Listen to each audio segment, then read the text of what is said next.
Bom dia a todos, senhoras e senhores, aos que estão aqui conosco presentes, aos que nos assistem remotamente.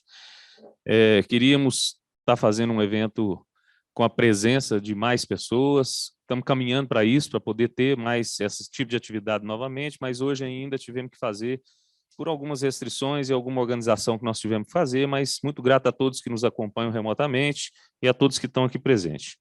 Vou começar aqui cumprimentando e agradecendo pela presença do ministro do Trabalho e Previdência, Onyx Lorenzoni, pessoa que está dedicando aí um tempo da sua vida já no parlamento brasileiro e agora um tempo já junto ao governo federal, na linha de frente desse trabalho, e vem hoje aqui fazer esse lançamento aqui para nós em Minas, de um programa nacional, fruto de uma medida provisória, editada agora no mês de janeiro, que ele vai falar mais profundamente, mas trazendo propostas de aprimoramento para nós, de socorro à população, nessa pasta que ele comanda e que é tão importante para o nosso país, para a nossa gente. Muito grato, ministro, pela presença do senhor, pela consideração por estar aqui conosco. Tá?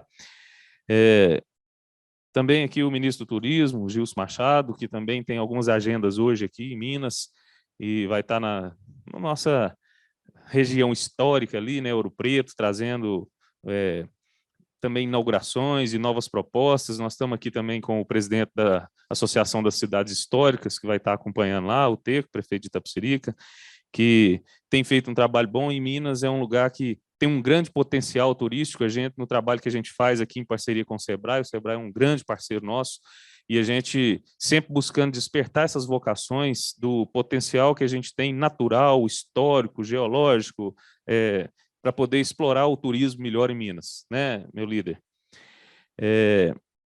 Muito grato ao ministro pela presença aqui também. Deputado federal, Marcelo Álvaro Antônio, representando aqui a bancada nossa de 53 deputados federais que tem em Minas, um parceiro também nosso do movimento.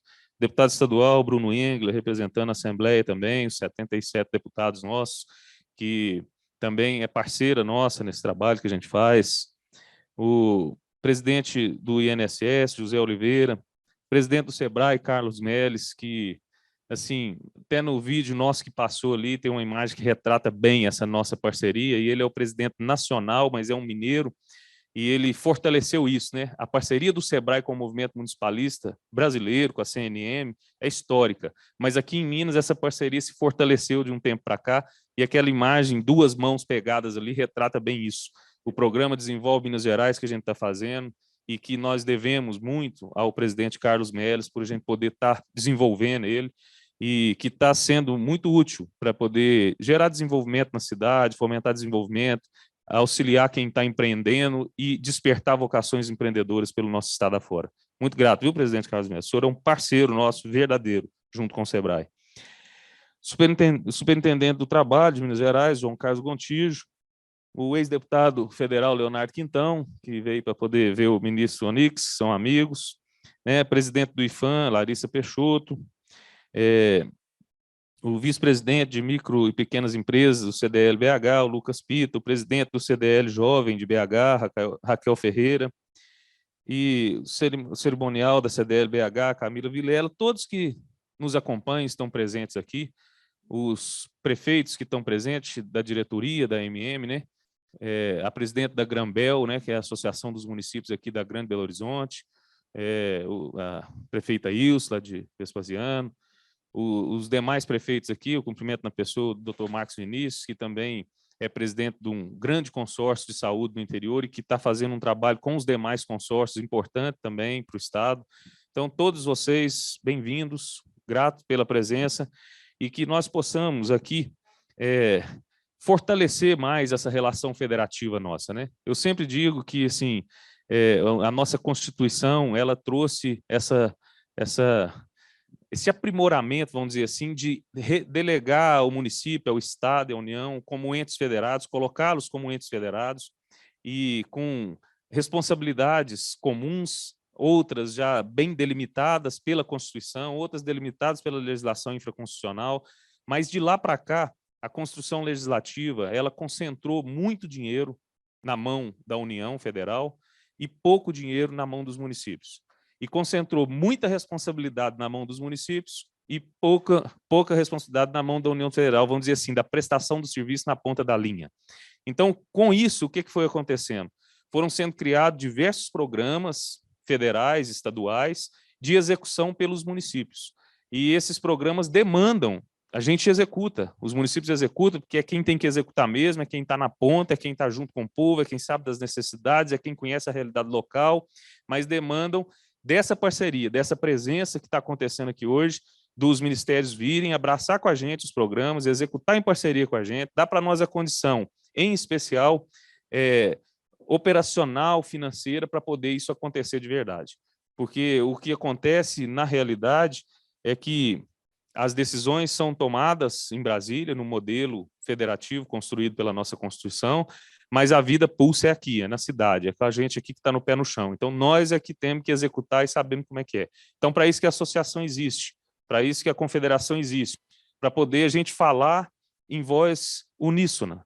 A gente tem mais força com isso. Uma coisa é um prefeito chorar, outra coisa é uma associação falando em nome de 853 municípios defender um interesse comum para poder a gente cumprir o nosso objetivo, que é o objetivo do presidente da República, do governador, dos parlamentos, das prefeituras, que é prestar um serviço público de qualidade. É devolver ao cidadão uma prestação de serviço de qualidade, fazendo justiça ao imposto que a gente paga, que é alto, e nós temos que pagar, devolver um serviço alto também. Então, hoje aqui, o ministro vem lançar um programa que é uma forma de devolver ao cidadão uma forma de serviço alta, que nós precisamos, nós temos o dever de fazer. Então, contamos com o governo federal para a gente poder fazer isso cada dia melhor e agradecemos por essa iniciativa, tá? Muito grato a todos, que nós possamos sair daqui com melhores propostas, com melhores ações e com melhores ideias do que é isso para a gente poder implementar nos nossos municípios, nos nossos 853 municípios de Minas Gerais.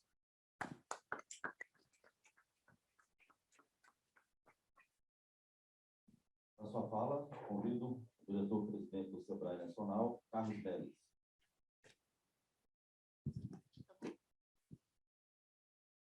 Vamos lá. Bom, amigos, amigas, senhoras e senhores, eu vou ser bastante breve. Primeiro, agradecer o convite do fraterno e querido ministro Onyx, amigo de 30 anos, junto com a Denise, de estarmos aqui em Minas, juntamente com o ministro Gilson. Quando vocês, especialmente Onyx e Gilson, ouve o José Oliveira, que está aqui conosco, Marcelo já tem vivência nisso, e o Bruno, vendo o Gilvan falar com essa facilidade, nós temos uma sorte danada de tê-lo como presidente da Associação Mineira de Município, como vice-presidente da Confederação Nacional dos Municípios, porque ele vive, ele exala, ele sente, ele percebe, tem uma percepção da importância da gestão pública, a melhoria do ambiente de gestão pública dos 853 municípios, tocando isso também para o Brasil. Então, é sempre muito bom te ouvir, Gilvan. Você sabe ser firme, reivindica com clareza, mas ajuda com muita potência, com muita clareza. Então, você como ex-prefeito e os nossos prefeitos, aqui tem um time, eu tenho uma querida Isa que está ali, minha bicampeã de Nepomuceno, a Ilse também que está conosco, o Marcos, nosso prefeito de Itapecerica, amigo querido, enfim, os prefeitos que estão aqui também. A nossa vinda aqui, quem conhece e conviveu com o ministro Onyx, é um servidor de mão cheia, mão cheia. E eu estou falando isso porque, ao longo desses anos, desde 2000 e pouquinho, mesmo em 98, ele vem prestando um serviço ao país de uma competência, e um homem versátil, um homem raro, que passou por quantos ministérios, conhece tudo da política brasileira, de uma lealdade impressionante, de uma fidelidade, e ao passar pelos ministérios que toca muito na área social, seja o da cidadania, agora no trabalho, ele vem obstinadamente querendo fazer alguma coisa para os neném, viu o cadastro de mais de 100 milhões de brasileiros, o auxílio emergencial foi uma coisa formidável, a Bolsa Brasil hoje é necessária demais, o Pronamp veio, a MMP do bem, e aí é preciso que haja essa conjunção municipal, estadual e federal. E ele vem agora trazendo uma proposta interessantíssima. E aí, como disse aqui o Gilvan, das parcerias no Desenvolve Minas, os 853 municípios de Minas, nós devemos ter aqui, meu chefe aqui é o Afonso, querido, a parceria nós devemos chegar aí a 500 municípios, talvez 600 da cidade empreendedora. E essa oportunidade dos prefeitos oferecerem o emprego, e nas duas vertentes, né, que aí eu não vou, é o discurso do ministro que ele vai falar também, mas é o amor ao próximo, é a vontade de servir. E o Sebrae está aqui para servir junto, servir seu Sebrae que o Brasil precisa, o Sebrae que Minas precisa, o Sebrae que nós devemos e temos que servir esse país. Ministro Gilson, o senhor está vindo entregar a restauração de obras na nossa cidade histórica. Nada é mais caro para nós. E eu vou dizer uma coisa para vocês. O ministro Gilson, nós tivemos alguns entreveros, eu aprendi a respeitá-lo, a admirá-lo. Eu passei por essa pasta. Olha, é um sujeito admirável. Ele está fazendo uma revolução no turismo. E o Sebrae agora está fazendo uma coisa mais ousada do que um acordo de cooperação técnica. Está fazendo um contrato de execução com a Embratur e com o Ministério do Turismo.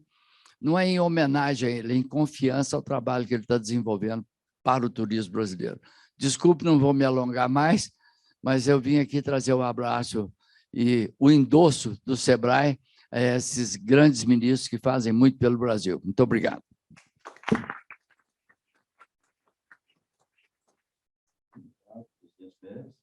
Mas o registro aqui também, agradecer a presença do presidente da Federal Minas, Valmir Rodrigues da Silva, e também dos prefeitos ainda não solicitados aqui, pelo presidente do banco, chegaram também, Matias Cardoso, Maurélio Santos, e o Lucas Vieira, que também é prefeito de Bacana. Bom, para a sua fala, eu convido o deputado estadual, Bruno Engler. Bom dia a todos. Iniciar cumprimentando o nosso ministro Onyx Lorenzoni, nosso ministro Gilson Machado, o deputado Marcelo Álvaro Antônio, representando a base do presidente lá na Câmara, e na figura do presidente Gilvan Lacerda, quero cumprimentar todas as autoridades e todos os prefeitos aqui presentes. Quero dizer que é uma honra enorme estar aqui hoje para a gente falar de solução, porque os outros criam problema e o governo federal cria solução. Eu acho que se tem uma frase que define bem o que foi essa pandemia no Brasil, é o tal do fique em casa, a economia a gente vê depois. O depois chegou, a economia está destroçada e a gente tem que resolver o problema. Infelizmente, logo no início desse ciclo da Covid-19, o Supremo tirou do governo federal a gestão da pandemia e definiu que governadores e prefeitos teriam autonomia para fazer lockdown, para fechar, para decidir absolutamente tudo sobre a vida das pessoas, e isso gerou uma onda de autoritarismo Brasil afora, com diversos fechamentos que não geraram nada comprovado de contenção do vírus, mas que comprovadamente dizimaram milhões de empregos e empreendimentos no nosso país.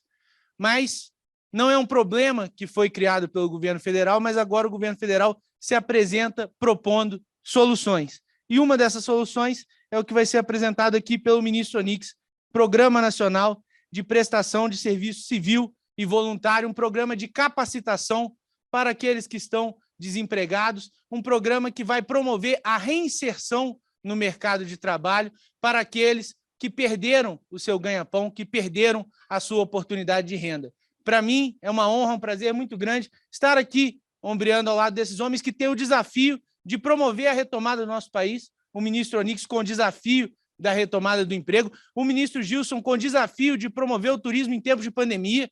Eu acho que nunca nenhum outro ministro do turismo encarou um desafio tão grande. A gente sabe o potencial turístico que o nosso país tem, mas é um desafio de viagem, é um desafio de protocolo, é um desafio de eventos, e mesmo assim o governo tem trabalhado e tem mantido a pasta funcionando. Dentro da Assembleia Legislativa, a gente busca fazer a nossa parte aqui pelo Estado de Minas Gerais e ficamos muito felizes e muito gratos de ver que no governo federal tem gente séria, tem gente competente, trabalhando para resolver um problema que não foram eles que criaram, mas que, se Deus quiser, eles vão conseguir superar. Brasil acima de tudo, Deus acima de todos. Muito obrigado.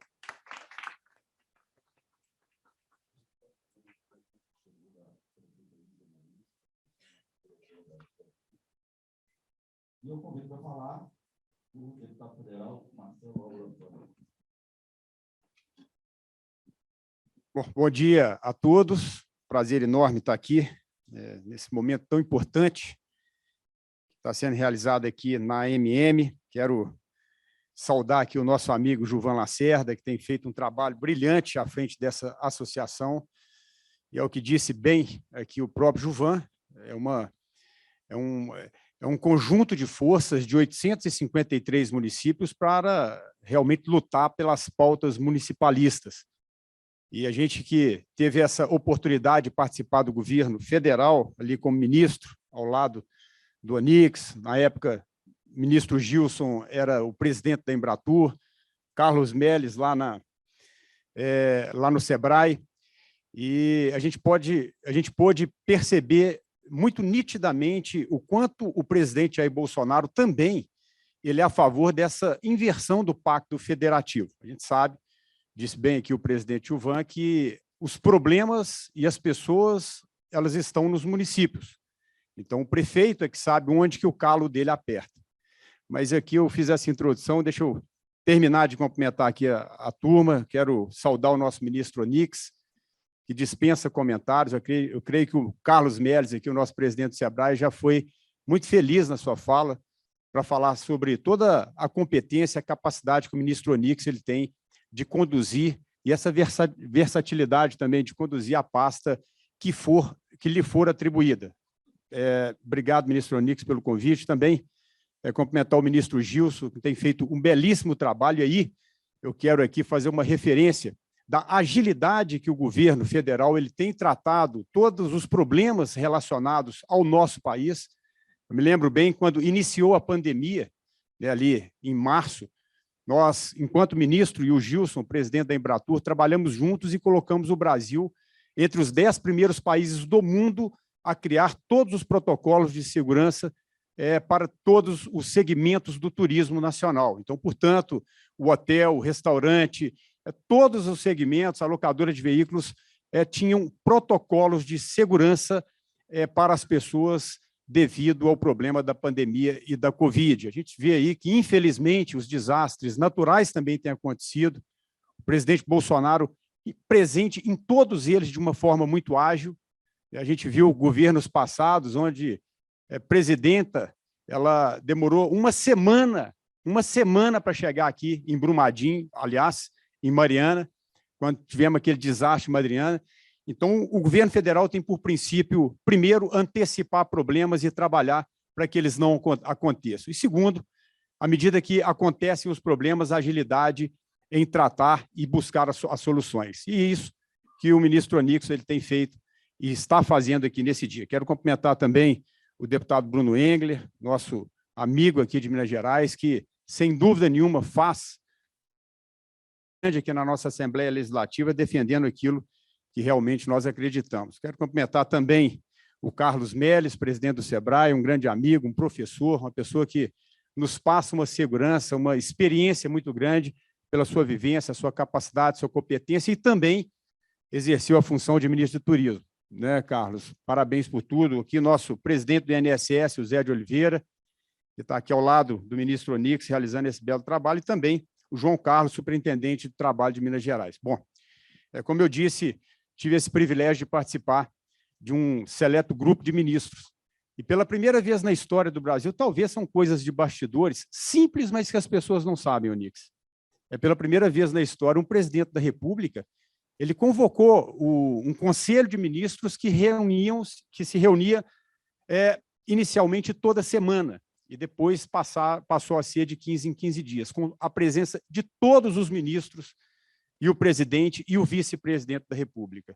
Por incrível que pareça, isso nunca tinha tido na história do Brasil. Isso criou uma sinergia muito grande entre as pastas, entre todos os ministros. Porque todos nós sabemos aqui, a gente está com prefeitos, eu quero cumprimentar todos os prefeitos aqui presentes aqui, na pessoa da prefeita Isa, está aqui nosso prefeito Marcos Vinícius, o Irle, os demais prefeitos aqui. Nós sabemos que os prefeitos têm sido realmente também uns grandes gestores e fazem a gestão com seus secretariados. E o presidente Bolsonaro ele criou essa sinergia entre as pastas porque os prefeitos sabem que existe uma transversalidade muito grande entre os temas de cada pasta. Então, isso aí pôde nos dar esse privilégio de toda semana estarmos reunidos tratando dos problemas do Brasil. E o presidente Bolsonaro, pela sua independência em indicar os ministérios, conseguiu colocar ali ministros técnicos capacitados, cada um dentro da sua pasta, para que possamos entregar o melhor resultado para o Brasil. O Brasil, no ano de 2019, estava voando, chegou voando no final do ano. Infelizmente, fomos acometidos por essa pandemia, mas, sem dúvida nenhuma, como diz o ministro Paulo Guedes, tomamos talvez aí um tombo, mas já levantamos com a bússola na mão, sabendo qual que é o norte e para onde que nós vamos conduzir o nosso Brasil. Então, muito obrigado. Eu quero, mais uma vez, parabenizar aqui o ministro Onyx, porque realmente o Bruno ele falou uma coisa muito certa. Eu acredito que houve aí, talvez, um exagero muito grande nos protocolos, nos trancamentos de todo o comércio, de tudo, talvez por insegurança. Não estou dizendo aqui que foi por nenhuma maldade, ou mas é uma insegurança de uma pandemia que era muito desconhecida. Só que isso aí, o efeito veio pesado, muitos desempregados no dia de hoje, mas o Brasil vem aí batendo recordes de geração de postos de trabalho no nosso país, e o ministro Onyx ele vem fazer isso, apresentar um programa que vai capacitar aquelas pessoas que realmente precisam ser reinseridas no mercado de trabalho. À medida que a mão de obra ela é capacitada, isso aí, sem dúvida nenhuma, vai facilitar e muito para que esses postos de trabalho possam ser ocupados por essas pessoas que buscam, no mínimo, a dignidade para colocar o pão de cada dia na mesa de sua casa. Muito obrigado por tudo. Contem conosco lá no Congresso Federal. Vamos estar lá ombreando aí com os ministros, com o presidente da República, para que o Brasil possa realmente ser um país melhor para se viver. Muito obrigado. Viva aqui a nossa Minas Gerais. Viva o nosso Brasil. Obrigado. Bom dia a todos. É uma satisfação muito grande estar aqui em Minas. Eu quero agradecer imensamente.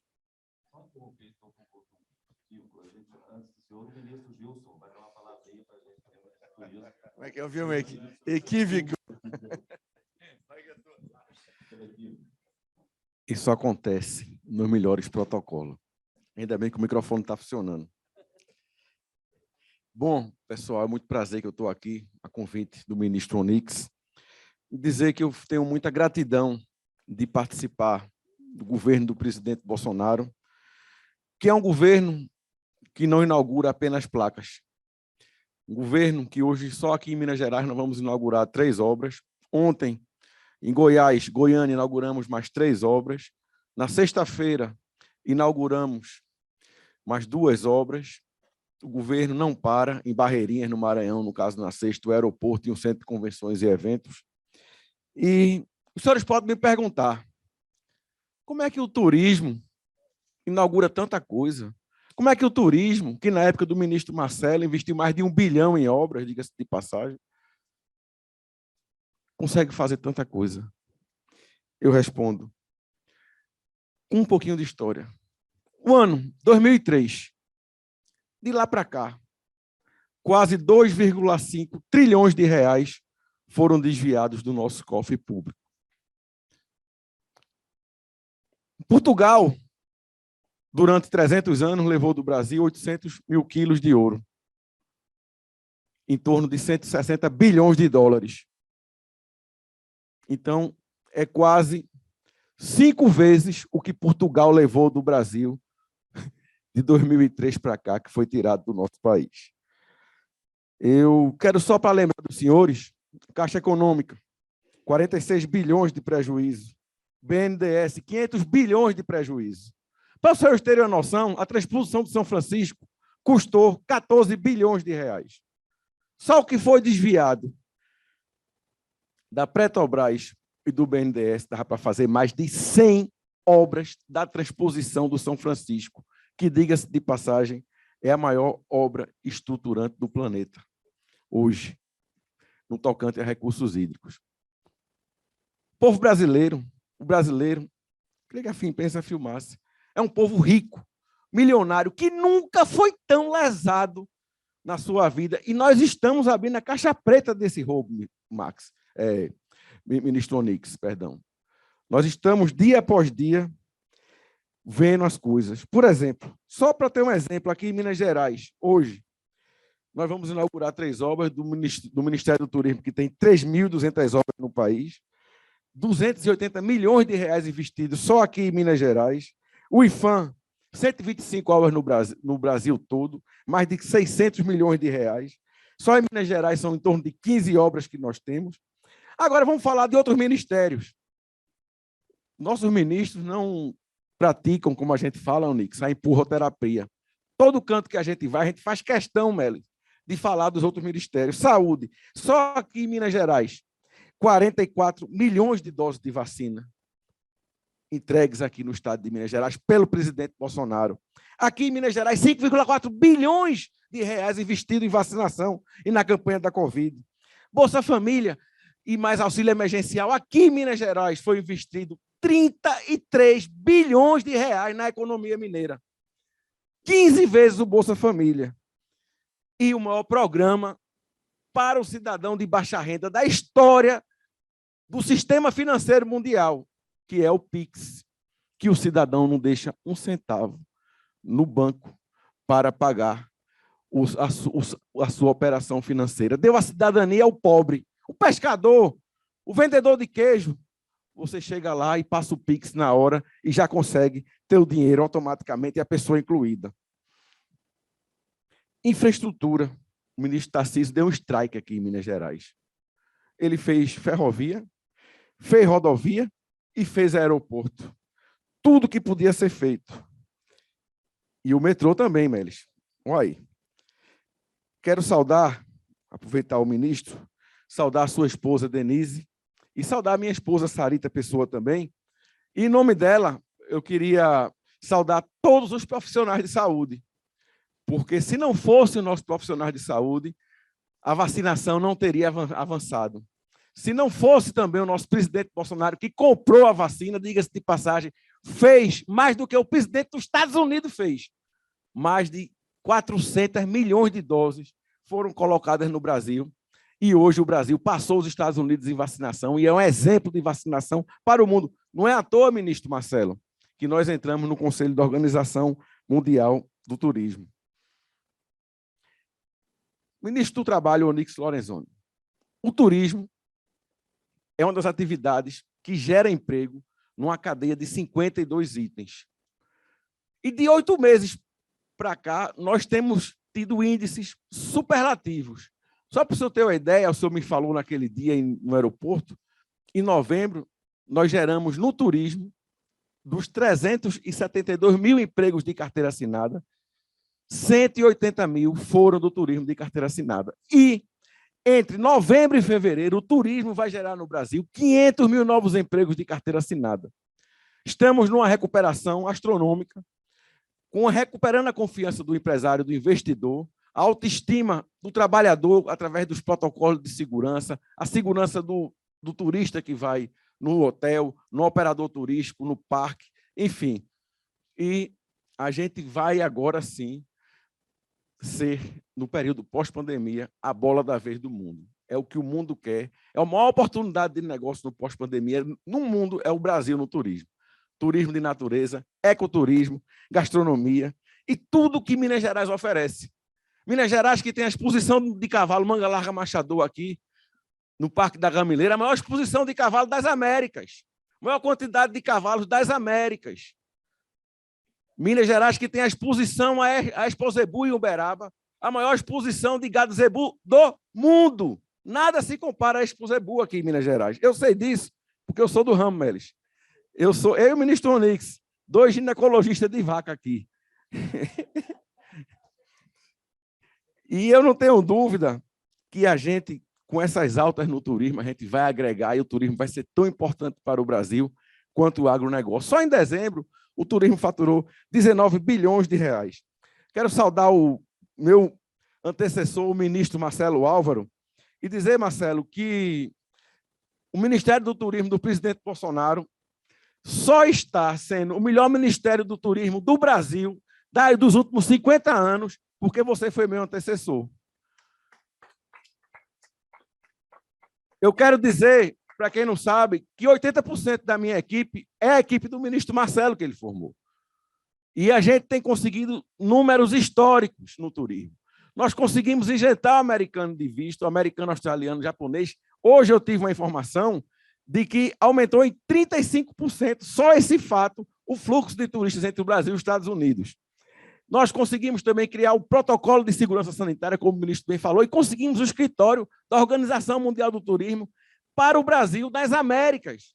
Nós ganhamos dos Estados Unidos, ganhamos da Argentina, ganhamos de Cuba, e o que é melhor, ganhamos agora em Madrid, na Argentina, de 15-13. No apagar das luzes, a gente virou o jogo e ganhamos. O escritório vai ser em Brasília e está aqui. Se a gente não estivesse fazendo o dever de casa, Meles, a gente não tinha passado na porta do Conselho do Executivo, quanto mais sentado numa cadeira dele. Eu ouvi suas palavras, ministro, eu queria me solidarizar com todas as vítimas de Petrópolis, que é uma cidade turística, como também aconteceu a tragédia aqui em Capitólio. E quero dizer que você falou em agilidade. Na mesma hora que nós soubemos do problema, eu falei com o presidente Bolsonaro, ele já tinha determinado o ministro Rogério Marinho, que já está com a equipe lá desde o primeiro momento do acidente, junto com o governador Cláudio Castro, está sendo resolvido, está sendo dada toda a assistência às vítimas naquela localidade turística. Eu quero também, sou testemunha da nossa luta para desatrapalhar o empresário, porque é quem gera o emprego, não sou eu, não é o ministro Onix, não é o presidente Bolsonaro, não é o governador Zema. Quem gera emprego é o empresário, aquele que bota o dele na reta, e investe e vai arriscar se vai dar certo. Então, com isso daí, eu continuei a política do presidente Bolsonaro, do ministro Marcelo, de você diminuir a quantidade de normas, de juridiquês, de tudo que atrapalhava, que o maior veneno que o Brasil tem é um negócio chamado burococos. Esse é o maior problema. Brasília, ministro Onix, não é para amadores. Até para apertar pitoco de elevador tem que ter reunião. E isso a gente sabe disso, e a gente está fazendo o dever de casa. Por exemplo, o IFAM. Para você conseguir uma licença do IFAM, a Larissa está aqui, a presidente, você às vezes durava 5 anos, bicho, adulando um fiscal para dar uma licença. Agora você só sabe o que é isso, o Rio só sabe o que é isso. O pior é que é verdade. Você agora consegue uma licença do IFAM em até 45 minutos e é online. E é isso que a gente está fazendo dia após dia. Não adianta a gente querer inventar a roda, já está pronto, é só ter as ideias boas de onde já existe e copiar. Quero saudar o presidente da Associação Mineira dos Municípios, o Júlio Van Lacerda, e dizer, prefeito, presidente, 853 municípios. O turismo, na sua capilaridade, tem sim condição de ser a mola mestra da economia de Minas Gerais. Minas Gerais, se fosse um país, já seria um dos melhores países do mundo para explorar o turismo. Você tem gastronomia, você tem turismo, o agroturismo, você tem cultura, você tem turismo histórico, você tem tudo aqui em Minas Gerais. Natureza exuberante, enfim. Então, eu quero dizer a você que conte conosco, como o presidente Bolsonaro falou em campanha, eu não sabia que era 16% que ficava nos municípios, eu estou impressionado com o número que fica em Brasília, Onix. A gente vai lutar por isso. Quero dizer ao senhor que eu já tive 168 municípios desde que eu assumi o ministério, em 1 ano e 2 meses de ministério. E a palavra que eu mais escuto é, aqui nunca tinha vindo um ministro. Como também o presidente Bolsonaro, a palavra que ele mais escuta quando viaja é, aqui nunca tinha vindo um presidente. Nenhum presidente, nunca na história, foi tanto no Nordeste quanto o presidente Bolsonaro. Só em Pernambuco ele já foi 12 vezes. Então, mostra que ele está cumprindo a promessa de resolver as coisas na ponta, na capilaridade do município. E a gente vai, sim, fazer desse país cada vez mais um país mais agregado e um país bem melhor. Eu quero saudar o Carlos Médici, presidente do SEBRAE, E dizer, Melis, realmente a gente teve um entreveiro grande no começo, mas você sabe, minhas maiores amizades, eu comecei depois de ter uma briga jogando futebol. Então, a gente sabe que as coisas vão acontecer. Você é um cara que entende do turismo como poucos, você já foi ministro do turismo, e sabe que esse recurso que você está investindo, que o Sebrae está investindo no turismo, de cada R$1 que é investido no turismo, segundo a FGV, voltam 23 para a economia. Eu queria que tivessem mais Carlos Melles por aí. Eu sinceramente, você está fazendo um trabalho exemplar à frente do Sebrae. Você é exemplo hoje de confiança, de agilidade e de serviço prestado para o nosso país. Temos feito vários cursos, várias parcerias. Quero saudar a Larissa Peixoto, presidente do IFAM, e dizer, Larissa, para quem não sabe, a Larissa, ela é uma funcionária de carreira do Ministério do Turismo. Nunca antes na história do país isso aconteceu em outro governo. Um funcionário de carreira, ela foi nomeada na época do ministro Marcelo. Nunca antes um funcionário de carreira tinha alcançado uma presidência de um órgão dentro do ministério, feito o IFAM. Então, isso mostra o compromisso do presidente Bolsonaro com a tecnicidade, com a pessoa que entende do assunto, com a pessoa que é do ramo. Quero saudar o deputado estadual Bruno Engler. Amigo, nós estamos, sim, com um desafio muito grande.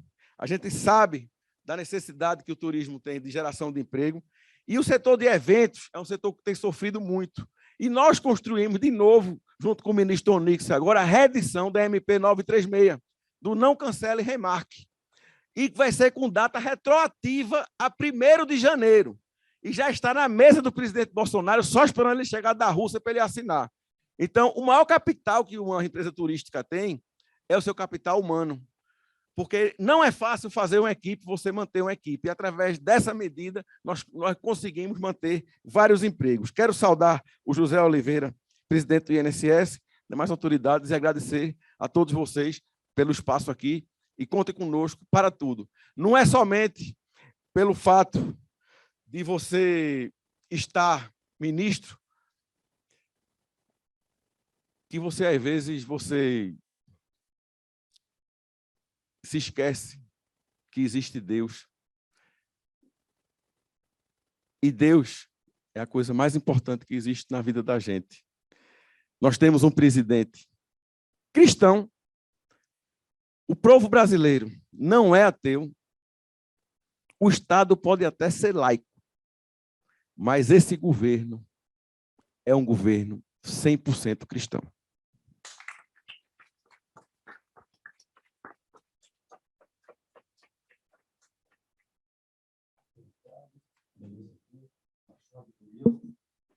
Agora sim, a sua fala, a sua pronunciamento, a minha apresentação do programa, o ministro do Trabalho e Previdência, Onyx Lorenzoni. Como você falava disso?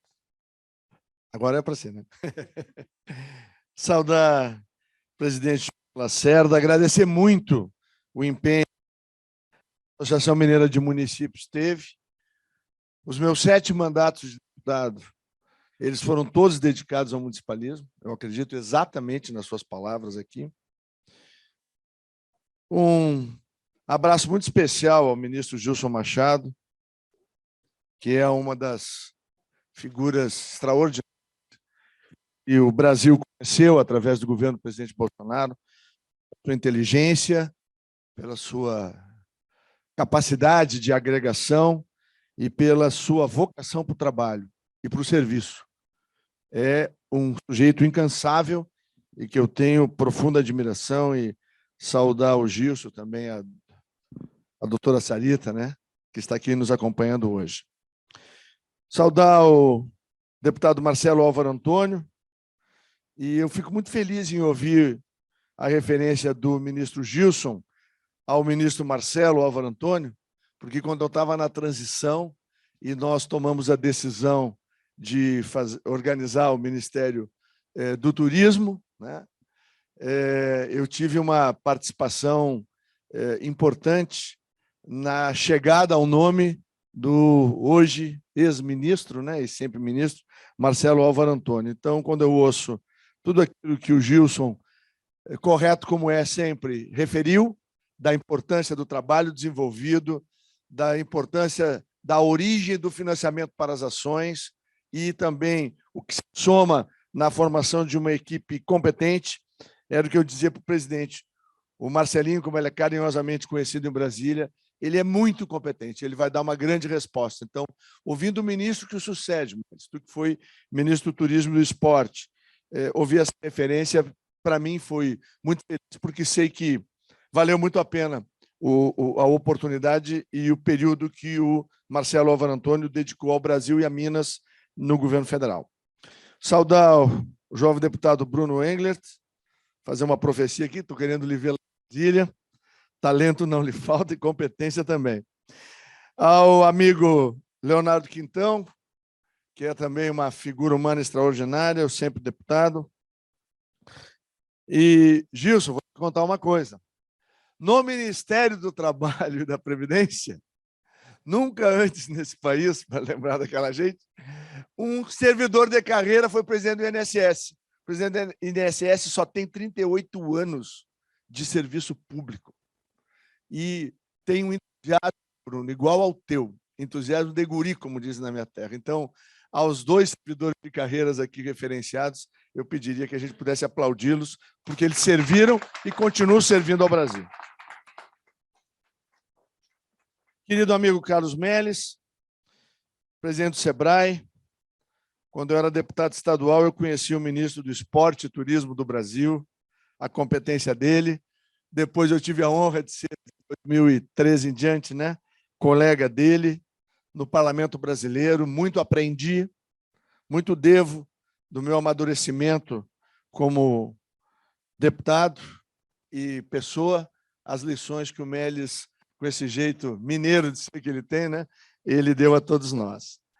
Queria fazer uma saudação muito especial também à minha esposa Denise, que é muito raro ela me acompanhar, e hoje ela está aqui comigo, e eu fico muito feliz com isso. E a todos os prefeitos, secretários municipais, a diretoria da Associação Mineira de Municípios, e eu vou aqui rapidamente, direto ao ponto. Nós vamos falar, e eu vou vir aqui para o outro lado ali, que eu atrapalho um pouco, fica mais fácil, é melhor ali. Nós vamos falar de geração de oportunidades. Para isso, nós precisamos entender toda a circunstância, né, que nós encontramos e que nós transformamos e chegamos até aqui, nesse momento, e por que é tão importante esse projeto do Serviço Civil Voluntário. Minas Gerais é o 12º estado que eu chego, dos 24 que eu vou visitar, em um pouquinho mais de 2 semanas, exatamente porque nós acreditamos muito que nós precisamos abrir portas, e esse é um dever de quem serve ao público, né? Que é o conceito do governo do presidente Bolsonaro. Então, vamos lá? Como é que nós chegamos aqui, né? O aqui é o momento em que o Brasil, apesar de todas as dificuldades, fez a sua economia reagir e fez a sociedade brasileira poder enfrentar e sair, né? Nós caminhamos para a saída da maior pandemia que a humanidade conhece nos últimos 100 anos. E nós começamos reduzindo o peso do Estado sobre os ombros do cidadão. No bom português do capitão Bolsonaro, é tirar o governo do cangote das pessoas. Seja ele empreendedor, seja ele trabalhador.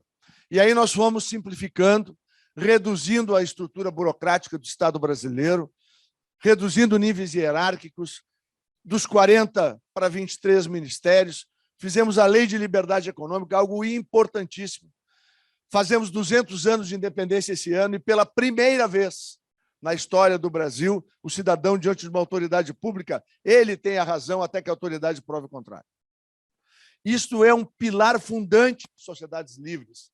Quase 500 atividades, qualquer homem ou mulher no Brasil pode estabelecer-se na sua residência ou no local em que vem alocar, e ele tem direito a fazer esse exercício, porque a Constituição garante esse direito. Isto, quanto mais o tempo passar e quanto mais nós compreendermos a amplitude da lei de liberdade econômica, nós vamos estar consolidando uma sociedade que nunca mais aceitará não ser livre. E esse é o conceito fundamental. Os revogaços, começamos com mais de 5.000 atos, instruções normativas, decretos, portarias interministeriais, que sempre infernizaram a vida do brasileiro. O ministro Marcelo Álvaro Antônio trabalhou muito nisso, o Gilson, inegavelmente, um empenho extraordinário. Hoje são mais de 10.000 atos que a gente vem revogando. Fizemos a digitalização do governo, aqui um ponto muito importante. Quando chegamos em 2019, o Brasil tinha em torno de 150 serviços digitalizados. Hoje nós somos, no Brasil, quase 2.000 serviços digitalizados. Vou pedir licença para ti. O meu INSS é o aplicativo mais acessado das Américas, 400 milhões de acessos, né? E isso faz o quê? Por que isso é importante? Por que a OCDE reconheceu que o Brasil, em 3 anos do governo Bolsonaro, se transformou no 7º país do mundo com o governo mais digital? Porque isso encosta o governo no cidadão. Isso permite que o cidadão se aproprie do governo. É por isso que é tão importante esse processo que nós fazemos no Brasil. Nós fizemos também a revisão da legislação trabalhista infralegal. Foi uma trabalheira lá de quase 2 anos para pegar 1.000 atos. Eram 1.000 normas, instruções, portarias, foram reduzidas a 15. Todo esse esforço tem um único sentido: fazer com que a vida de quem empreende seja mais simples, para que a vida de quem precisa tenha mais oportunidade de emprego. Esse é o conceito. Vamos adiante. Governo Bolsonaro, no período da pandemia, só para que a gente guarde esse número, foram gerados de julho de 2020 até dezembro do ano passado 3,9 milhões de empregos, com carteira assinada. É por isso que os índices registrados pelo IBGE demonstram claramente o recuo do desemprego no Brasil. Nós ainda temos muito, temos aí 10 milhões e meio, talvez, de pessoas fora do mercado de trabalho. Quando nós chegamos, eram 14. Mas é evidente que melhoramos muito, mas há muito a fazer. E aí vamos para o próximo. O CAGED, no ano passado, fechou em dezembro 2.730.924 novos empregos de carteira assinada no Brasil. Por que esse número é importante? Esse número, Marcelo Álvaro Antônio, é o maior número da década. E para a gente entender, Bruno, o que é servir, do que é se servir, ministro Gilson, com os números que o senhor deu aí, de governos que se serviram do povo brasileiro, em 2015, com aquela senhora que queria estocar vento, o Brasil teve 1.800.000 empregos destruídos. O CAGED era negativo, era mais demissão do que admissão. Por quê? Más escolhas, má política e, o que é pior, a roubalheira. Agora, as escolhas são corretas, as políticas são boas e não há roubalheira. Essa é a grande diferença entre o que eles fizeram e o que nós fazemos. Vamos adiante. Como enfrentamos a pandemia? E aqui tem uma palavra muito importante que a gente tem que lembrar. 25 de março de 2020, o primeiro líder mundial a dizer o que eu vou dizer agora. Para enfrentar essa pandemia, precisa ter equilíbrio. Temos que cuidar da doença, mas temos que cuidar da economia. Fome, miséria e desemprego mata mais na América Latina do que qualquer pandemia. Se alguém tem alguma dúvida, vai no Google. E se tem ainda dúvida, vai a Roraima. Vai lá falar com os venezuelanos, que alguns anos atrás dividiam a comida com os cães no lixão. Depois comeram os cães, e hoje não tem o que comer. Essa é a dura e triste realidade das más escolhas que, às vezes, os países fazem. E por que é importante lembrar essa fase do presidente Bolsonaro? Porque a campanha de ataques contra a reputação e o trabalho do presidente Bolsonaro, há uma parte da imprensa brasileira que não tem nenhum pudor em destruir o Brasil para atacar o presidente Bolsonaro. Isso é um fato que nós precisamos ter a coragem de enfrentar no debate. E por que eu quero trazer essa frase? Porque Tadros Adhanom, o diretor, presidente da Organização Mundial da Saúde, diz a mesma frase. Quando? Agosto de 2020, 5 meses depois. Então, não faltou, nenhum recurso para nenhum estado e município. Enquanto sistemas de saúde de países tecnologicamente desenvolvidos e economicamente desenvolvidos Canadá, Estados Unidos, França, Alemanha, Itália e Espanha falharam, o SUS, a jabuticaba brasileira, funcionou. E por que é que o SUS funcionou? Porque não faltou nenhum recurso dado por quem? Pelo governo federal, porque o financiamento é federal e o sistema é tripartite. E, do outro lado, nós fomos cuidar daqueles que trabalham de dia para comer de noite. E aqui o terrorismo implantado por parte da imprensa brasileira, de novo, levou a 3 mil municípios brasileiros, entre mais ou menos abril, maio de 2020 até julho de 2020, estarem fechados. A ampla maioria, Bruno, você tem um caso de Covid sequer, apenas pelo terrorismo. Agora eu ando por aí querendo ver o meia-culpa daqueles que diziam: fecha tudo, economia a gente vê depois. É? Por que não fala agora? Que a Johns Hopkins University prova cientificamente que o lockdown proposto pelo Imperial College de Londres estava errado, porque destrói a economia e, o que é pior, facilita a disseminação do vírus. E quantos foram atrás? Prefeito arrancando banco de praça para o idoso não sentar, para tomar sol. Prefeito mandando prender mães de família porque estavam na praia. E hoje a gente sabe o quanto é importante pegar sol e ter vitamina D. Ou seja, governadores que nos supermercados escolhiam o que a gente podia comprar e não podia comprar. Foram minoria, graças a Deus. A maioria dos prefeitos, prefeito Gilvan, fez tudo o que podia, mais um pouco, para preservar vidas e para fazer com que a gente pudesse superar. Então, eu quero, por favor, que a gente aplauda todos os prefeitos do Brasil. E aí, para poder enfrentar economicamente a pandemia, veio o Pronamp. Pela primeira vez na história do Brasil, 38 bilhões de reais chegaram para quem? Para o microempresário, que nunca tinha visto dinheiro na vida, para preservar empresas e preservar empregos. Por outro lado, o benefício emergencial, como o Meles lembrou corretamente, preservou 11,6, 12 milhões de empregos de carteira assinada no Brasil. Próximo.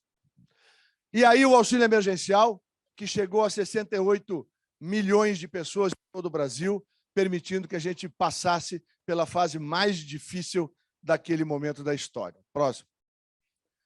E o auxílio emergencial, então, dá razão ao presidente Bolsonaro na fala do dia 25 de março de 2020. Por que ele dá razão ao presidente Bolsonaro?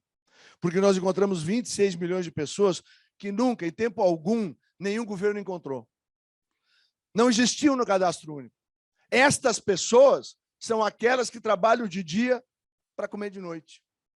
Homens e mulheres que hoje estão conhecidos, estão no cadastro único, ministro Gilson. E o que é mais importante, todos eles têm uma conta bancária, ou seja, eles passaram a existir de fato e de direito no mundo econômico brasileiro. E é para eles e com eles que nós vamos construir esta rampa de ascensão social que eu pretendo falar a partir de agora. O Brasil é o país da América Latina com menor grau de informalidade na sua economia. Dependendo do período medido, o Brasil tem entre 48% e 50% de informalidade. Do Rio Grande, que é o rio que separa o México dos Estados Unidos, até o Ushuaia, a média dos latino-americanos é de 60% de informalidade. Mas ainda é gigantesco. Isso vai fazer com que 40 milhões de brasileiros estejam exatamente aqui. E agora aqui começa o foco da nossa atenção. 2 grandes eixos que nós precisamos, presidente Gilvan, do empenho, do esforço, da parceria dos prefeitos de Minas e do Brasil. Nós temos 7,8 milhões de meninos e meninas de 18 a 24 anos que nem trabalham, nem estudam. Quando eu fiz, Meles, a primeira reunião com as centrais sindicais para discutir essa possibilidade desse programa, o presidente da central sindical disse: mas o senhor vai precarizar o emprego. Eu disse: meu amigo, já está precarizado. A única alternativa, ou uma das alternativas, talvez, mais fácil para que essas pessoas consigam uma oportunidade, é colocá-las à disposição do RH. E eu me nego a fazer isso com os nossos filhos. Com os filhos das famílias brasileiras, nós não vamos, no nosso governo, ministro, colocar elas à disposição do RH das quadrilhas do crime organizado brasileiro. Nós vamos achar um jeito de dar uma oportunidade para eles. Da mesma forma, nós temos um outro problema no Brasil. Nós temos uma expectativa média, vida, em torno de 70, 71, 72 anos. Quando uma pessoa no Brasil que tem carteira assinada e por alguma dificuldade ela perde o emprego e ela tem mais de 50 anos, a cultura brasileira ela trata essa pessoa como velha. Quando ela completa 2 anos sem que a carteira tenha sido reassinada, ela está naquele caso clássico de quase não reinserção permanente no mercado de trabalho. Então, nós vamos precisar, via qualificação, tentar dar uma nova chance para estas pessoas. Próximo. Bom, as maiores dificuldades são a falta de experiência, a baixa qualificação e a burocracia. Então, esse programa, ele faz assim da burocracia, paga ela, risca ela. Então, vamos tentar fazer aqui uma pequena brincadeira aqui. Deixa eu ver alguém que... Vamos lá, o seu nome. Laura. Eu vou pegar o exemplo da Laura. A Laura tem 19 anos. E a Laura se apresenta no RH de uma empresa. Aí a pessoa da empresa pergunta, o RH, a senhora tem experiência? Ela vai dizer, não, nunca trabalhei. Qual é a sua formação? Ela vai dizer, olha, parei na primeira série do 2º grau. Mas, moço, deixa eu falar. Eu preciso dessa vaga. Eu sou uma pessoa séria, eu sou dedicada, eu cumpro horário, eu preciso da oportunidade. Ele vai tratá-la bem, dar um cafezinho, mas vai pegar a outra ficha, e a outra ficha tem experiência e tem qualificação, porque fez no Senac ou fez no Senai, e vai ficar com a outra. Esse é o mundo real. A Laura não vai ter chance. Esse é o mundo real. Né? Aí vamos imaginar o Antônio, que o Antônio tenha 52 anos. O Antônio perdeu seu emprego. Quando ele volta nas empresas, ele tem experiência, mas aí ele não consegue ser realocado porque a nossa cultura fala do aproveitamento dos mais jovens. Então, aí eu digo sempre que talvez a alternativa seja o Antônio ter um tempo onde ele trabalha nas prefeituras, num serviço voluntário, mas ele usa esse tempo no turno inverso para ser qualificado. Daqui a pouco o Antônio, que era marceneiro, pode virar piloto de máquina agrícola, que agora é quase um avião para pilotar, né? E ganhar 8 ou 9 mil, que é o que pagam hoje. O Meles estava dando a notícia de que o pessoal da área de carne, de frigorífico, está pagando quase 20 mil por um desossador. Na época que eu comecei, justo na veterinária, pagava salário mínimo, olha lá, porque era uma das coisas mais básicas que existia. Né? Então, o mundo muda. Nós precisamos criar oportunidades. Vamos para o próximo. Então, o programa do Serviço Civil Voluntário, ele tenta primeiro emprego para os mais jovens, uma nova chance para os mais experientes, e a ideia é abrir uma porta. Vamos lá. O Serviço Civil Voluntário junta 2 coisas, renda mais qualificação, igual a oportunidade. Aqui eu quero contar rapidamente a história do ex-deputado, hoje governador do Mato Grosso do Sul, Reinaldo Azambuja, foi nosso colega de todos que foram parlamentares aqui. E o Reinaldo Azambuja, no início da sua carreira política, ele foi prefeito numa pequena cidade no Mato Grosso do Sul. Mas essa pequena cidade tinha 2 fábricas. E um dia, lá, consultando as pessoas, ele descobriu que 70% dos funcionários dessas 2 fábricas não eram da cidade dele. Ele foi lá falar com os caras das empresas. Entendeu, Oliveira? Foi lá e disse, escuta, que negócio é esse? Não, o problema é qualificação. Tá, mas o que precisa? Torneiro mecânico, não sei o quê, não sei o quê. Ele foi lá no SESI, buscou uma carreta, mas estacionou atrás da prefeitura, ficou 3 anos. Quando terminou o mandato dele, 90% dos funcionários eram da cidade. Né? Tá, os anos passaram, deputado federal, várias vezes, governador reeleito. Numa cidade que fica na região da cidade que ele foi prefeito, ele foi inaugurar uma fábrica de implementos agrícolas, de uma empresa que se estabeleceu na região, que é muito grande. E aí tinha a fábrica e a loja de vendas. Aí terminou a cerimônia e apareceu uma pessoa na frente dele e disse, governador, eu queria lhe agradecer, o cara ali numa gravatinha e tal. Disse, não, mas é minha obrigação vir aqui, esse empreendimento importante. Não, governador, você não está entendendo, não tem nada a ver com isso. Eu vim aqui para lhe agradecer. Ele disse, agradecer o quê, meu filho? O seguinte, eu lembro que o senhor era prefeito da cidade e tal? Lembro. Lembra que o senhor botou a carreta? Pois é, lá dentro daquela carreta, eu me formei em auxiliar mecânico. Depois, eu consegui um emprego na fábrica. A fábrica me bancou e eu fui ser torneiro mecânico. Depois, chefe de grupo, chefe de divisão, bababá, me formei em administração e hoje eu sou o diretor de toda esta fábrica, de toda esta loja e comando 92 pessoas que trabalham aqui. E se o senhor não tivesse aberto aquela porta para mim lá atrás, eu não estaria aqui. Então, em nome meu e da minha família, eu quero lhe agradecer. Esse é um exemplo do que a gente quer construir a partir desse programa. Próximo. Então, vamos lá. Como é que é o programa em si? O público, 18 a 29 anos e mais de 50.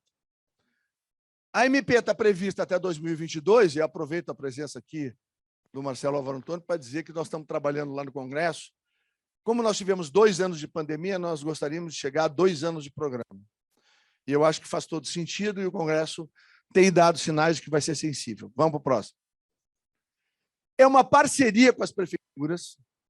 A prefeitura tem total liberdade. No site do Ministério do Trabalho e Previdência, a gente tem um passo a passo bem simplificado, aonde a prefeitura faz um edital, chamando as pessoas. A prefeitura, previamente, por um decreto municipal, Gilvan, ou por uma lei, como a prefeitura quiser, ela estabelece as regras. Se vão ser 20 vagas, 50 vagas, 200 vagas, depende do que a prefeitura deseja fazer. Ela estabelece aonde a pessoa vai trabalhar naquele meio turno. Ela vai prestar serviço voluntário, por exemplo, numa creche, por exemplo, numa escola, ou então num posto de saúde, ou ainda na burocracia da prefeitura, ou no ajardinamento da cidade, ou na pintura de um prédio, ou na reforma das estruturas municipais. O serviço é de meio turno, ali ela vai receber o equivalente ao que é pago do salário mínimo para meio turno, então, em média, meio salário mínimo, de bolsa. Ela recebe o vale transporte, se existir. Se a prefeitura tiver vale de alimentação, ela também fornece. E mais um seguro de acidentes pessoais. Ponto, mais nada. Mas, em contrapartida, no turno inverso, aí eu quero agradecer imensamente ao que o Meles fez no Sistema S, para que nós pudéssemos assinar o convênio que oferece quase 200 cursos de capacitação presenciais, semipresenciais ou remotos, dados pelo Senat, pelo Senar, pelo Senac e pelo SESI. Ou seja, todo o sistema, e o Sebrae também disponibiliza toda a sua estrutura para, em parceria com as prefeituras, poder fazer qualificação. A obrigação deste bolsista será fazer, no mínimo, um curso por semestre, de tal forma que, se ele ficar 1 ano, ele tem, no mínimo, 2 cursos. Esta é a única obrigação que a prefeitura tem, Gilvan. Além disso, se ele quiser fazer 2, 4, 6, 8 ou 10 qualificações, problema zero. Ele vai fazer gratuitamente no turno inverso e vai estar todas certificadas pelo Sistema S. Aí eu vou voltar no caso Laura. A Laura, vamos lá. A prefeitura que foi prefeito, vamos falar do passado. Como era o nome? Moema. Laura trabalhou na prefeitura de Moema. Aí ela voltou na empresa. O mesmo RH. A senhora tem experiência? Tenho, está aqui, ó. Secretária de Administração de Moema. A Laura cumpriu os seus deveres, nunca faltou no serviço, muito benquista pelos seus colegas, demonstrou capacidade e desenvolveu satisfatoriamente todas as suas atividades. O que ela não tinha 1 ano atrás, ela passou a ter. E aí pergunta, e tu tens alguma capacitação? Tenho, sim. Eu fiz 4 cursos, todos no Senat. Aí, muito provavelmente, dentro da necessidade daquela empresa, seja lá na recepção, seja no auxílio de gerência, seja numa telefonista, seja o que for, ela seguramente vai poder ter a sua primeira oportunidade. Pela primeira vez, a sua carteira vai ser assinada e daí ela pode descortinar um novo mundo. Na verdade, o objetivo disso é construir uma ponte que permita a ascensão social das pessoas. E para que isso aconteça e elas possam sair da informalidade e vir para o mundo formal, elas precisam de experiência, e para isso uma porta tem que ser aberta, e elas precisam de qualificação. Se elas não tiverem uma porta aberta, elas nunca vão ter experiência e fica muito mais difícil para elas terem a qualificação. Vamos embora. Então, sistema Sebrae nos ajudando, o município, ele escolhe a prioridade do que ele quer ver atendido pelos participantes do Serviço Civil Voluntário, porque tem municípios que marcadamente são mais industriais, outros que são mais do agro, outros que são mais da área comercial, outros que são do turismo. E aqui, Gilson, o setor que mais gerou emprego no ano de 2021 foi o setor de serviços, com quase 1.200.000 empregos. E desses, a ampla maioria está conectada ao turismo interno. Então, isso é algo que nós temos que entender, valorizar e fazer o Brasil investir, porque aí é um caminho extraordinário para gerar oportunidades de emprego no nosso Brasil. Próximo. Vai haver o reconhecimento através de um prêmio que se chama Portas Abertas. Os 5 melhores municípios das 5 regiões do Brasil vão receber um prêmio em dinheiro e vão receber também o reconhecimento. E esse Portas Abertas me permite contar uma história rápida aqui de um menino, lamentavelmente já falecido hoje, que se chamava Antônio Veronese. Antônio Veronese tinha 11 para 12 anos, trocou de bairro por causa do emprego da sua mãe, e aí não tinha lugar na escola pública.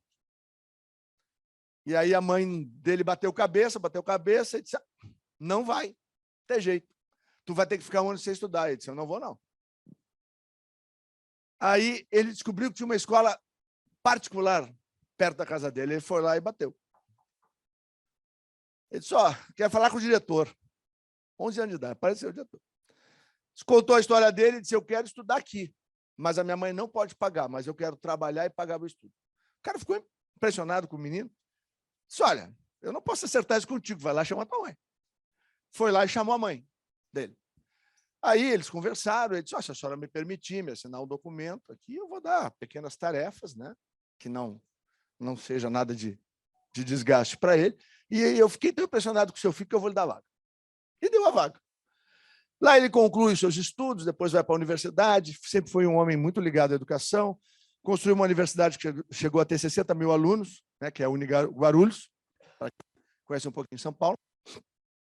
Bom, Antônio Veronese terminou a sua vida, lamentavelmente, né, como prêmio recebeu o prêmio Darcy Ribeiro, lá da Câmara de Deputados, da Comissão de Educação, mas terminou a sua vida por causa dessa enfermidade que teve aí, era um grande amigo. E Antônio Veronese concluiu sua vida dono de 18 shopping centers. E nunca abriu mão da educação. E ele, quando soube que a escola tinha sido vendida por uma incorporadora para fazer um prédio, ele correu lá e encontrou a porta. Essa porta era aquelas portas antigas que tinha assim a parte do meio, né? Depois é toda envidraçada, né? Que era muito comum no passado, né, no Brasil. E ele comprou aquela porta e levou para sua empresa. E ele dizia aos seus filhos e aos diretores, né, dos shopping centers que ele tinha e das universidades que ele dirigiu, em Guarulhos, ele faleceu, ele já era dono da Unisa, né, lá, que é uma das mais tradicionais de São Paulo. E ele dizia que, uma vez, ele bateu na porta e aquela porta não se fechou. E ele se orgulhava de, durante toda a vida dele, todas as pessoas que bateram na porta dele, ele nunca fechou a porta. Então, o prêmio será isso, porque a gente nunca sabe se aquela porta pode ser a última porta que a pessoa bate, e a gente tem o dever, né, de poder abri-la. Bom, vamos para o próximo. Mais que gerar empregos, através da simplificação, da qualificação e gerando oportunidades, transformando vidas. Eu queria, para terminar, depois vamos para as perguntas, quero contar a história do jogador de futebol que jogou aqui em Minas. Paulo César Tinga. Grande jogador, colorado como eu, fez 3 peneiras no Inter quando jovem e rodou nas 3. de uma área de Porto Alegre que teve origem numa vila popular, que lá a gente não chama favela. Hoje essa área tem mais de 100 mil habitantes. E ele, por ser muito habilidoso e por ter um carisma muito forte, ele era muito querido pelas pessoas do bairro, tanto que ele ficou com o apelido para a vida toda de Tinga, que é a redução de Restinga. E o Tinga tinha uma mãe, tem uma mãe até hoje, e essa mãe ganhava a sua vida na informalidade, atendendo a festas de clubes sociais em Porto Alegre. Ela cuidava lá da chapelaria, era muito frio, as senhoras tinham que deixar lá os casacos, né? Os homens também, no inverno. Cuidava lá de despachar o pessoal da cozinha ou da recepção. Ela ganhava um dinheirinho e levava comida para casa. Na noite anterior a a peneira que ele vai fazer e que vai mudar a vida dele, não tinha comida para casa para o Tinga. Ele tomou café preto. No dia do treino de manhã, ele tomou um café e carregou no açúcar para poder aguentar a correria que ele ia ter que fazer no campo do time que ele não podia dizer, porque não era o time dele. Era o outro aqui, que é o Grêmio, lá na minha terra. Foi para a parada de ônibus.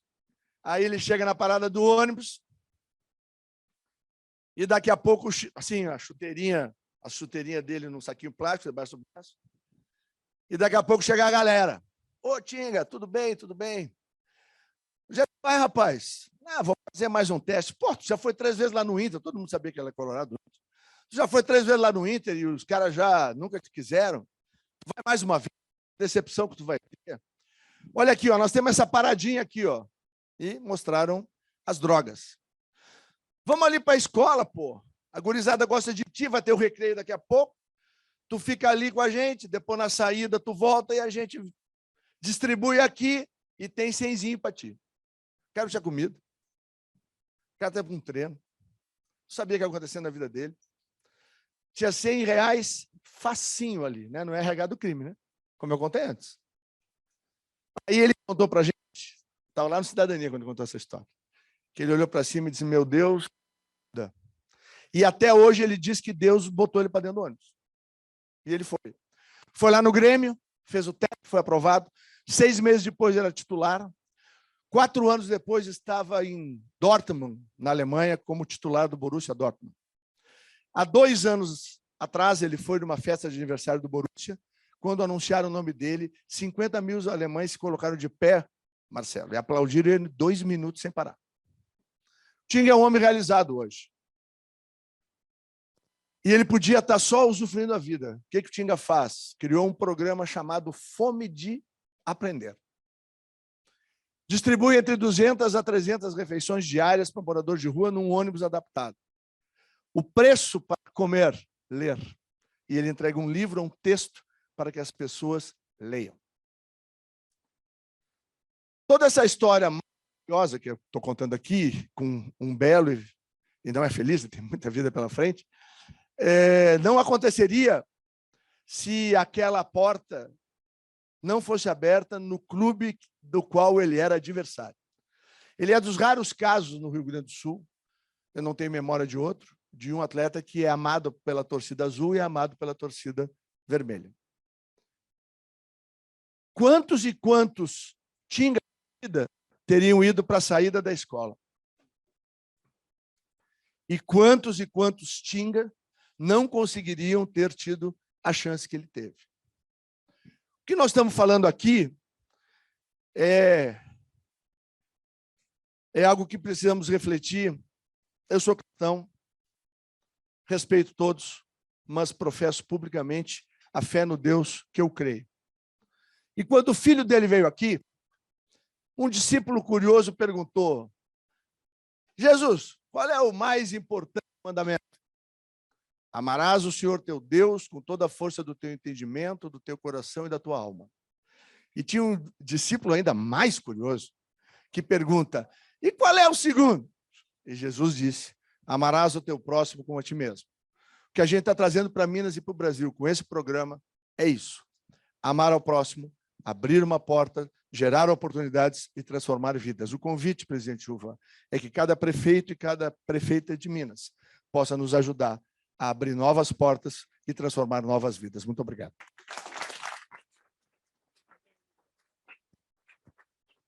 Obrigado. Pela fala, apresentação. Eu faria que vocês também podem continuar, a gente chegar ao final e iniciar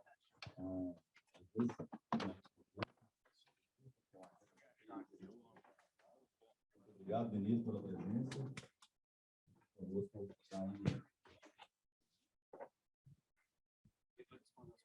Eu respondo.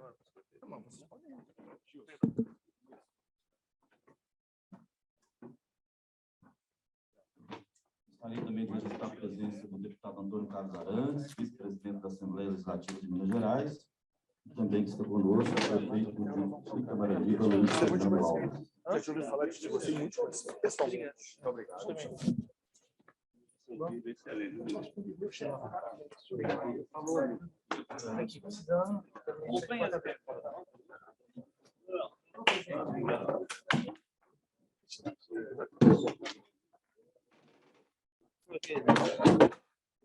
Vem pra cá. Se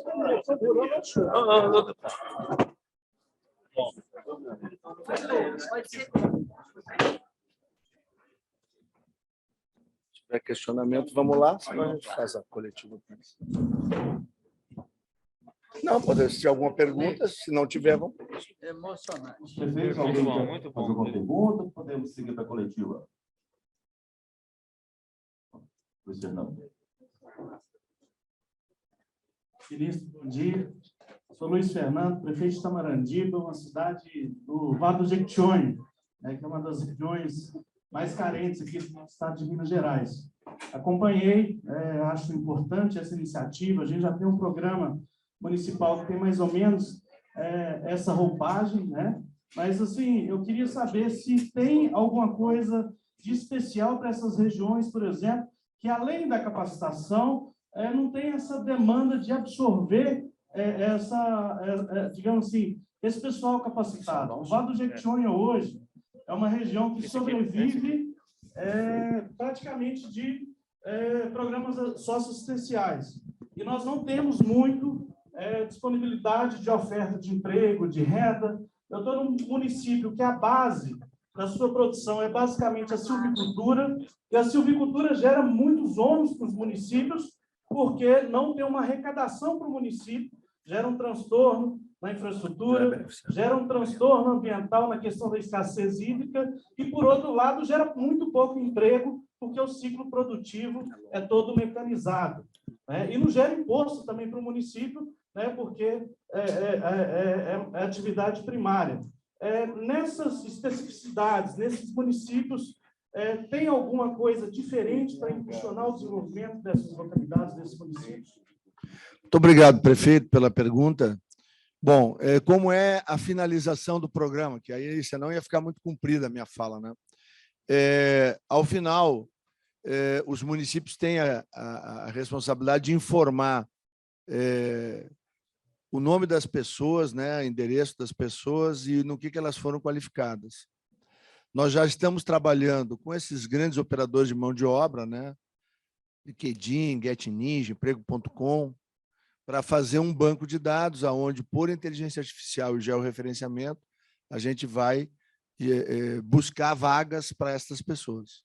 Esse é o trabalho que nós vamos fazer. A questão para que elas tenham empregos, né? A questão do desenvolvimento regional, aí ela é uma questão mais complexa, porque, obviamente, nós precisamos aí de políticas públicas, tanto do governo federal quanto dos governos estaduais. Eu sei que Minas tem, o governador Zema tem preocupação com isso, assim como nós, de poder equilibrar o desenvolvimento do Brasil. Agora, esse é um processo que vai levar mais tempo, né? E, se o senhor me permite uma sugestão, a silvicultura tem todos os problemas que o senhor me disse, mas ela também, se a gente trabalhasse com o turismo, por exemplo, ela cria possibilidades e cenários para pousadas, restaurantes, né, e finais de semana para poder estimular um turismo regional, né?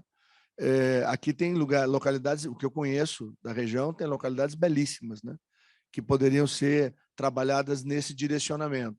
E eu vou aqui dar um pequeno exemplo de uma cidade gaúcha que é muito conhecida, que se chama Gramado, né? Gramado, há 40 anos atrás, era uma cidade de turismo fim de semana, onde as pessoas iam para comprar roupas de malha, né? Aí ela criou uma agência de desenvolvimento chamada Visão, sem nenhum centavo de dinheiro público. Eles foram em busca da sua vocação. Bom, para resumir a história, Gramado se transformou num grande centro turístico. Hoje é um dos maiores centros de eventos do Brasil, tem vários eventos de porte internacional, e no ano de 2019, pré-pandêmico, eles receberam 6,5 milhões de turistas numa cidade com 45 mil habitantes. O Rio de Janeiro recebeu 7, só para a gente ver o tamanho do que eles fizeram lá. Então, essa coisa de buscar vocação, pensar fora da caixa, buscar alternativas, ela é importante para a gente buscar novos caminhos, né, para os nossos municípios. Apenas não é aquela herança que a gente recebeu que é o caminho, você tem que procurar uma outra linha. E eu acho que esse tipo de programa, eu penso, ele cumpre o papel importante, porque às vezes a família já está lá organizada no município e ela não vai sair. Mas às vezes ela tem uma filha de 17, 18, 19 anos, tem um filho de 18, 19, 20, 21, 22, que se ele tiver a oportunidade de poder ter uma referência, se ele fizer uma qualificação ou várias qualificações, quando ele se transfere em busca de uma melhor oportunidade para uma outra cidade, ele vai conseguir chegar lá e ele vai conseguir vencer lá. Às vezes a gente não resolve o problema ali onde a gente está, mas às vezes a gente consegue transformar a vida da pessoa, talvez a 200 ou 400 ou 600 quilômetros de distância. E as vocações são muito curiosas. Eu agora, quando fui largar os Prev Barcos, junto com o Oliveira, lá no Amazonas, porque lá tem que ir de barco para registrar as pessoas e chegar nos benefícios, eu conheci uma médica, doutora Terezinha, perdão. Ela é moradora de Angra dos Reis.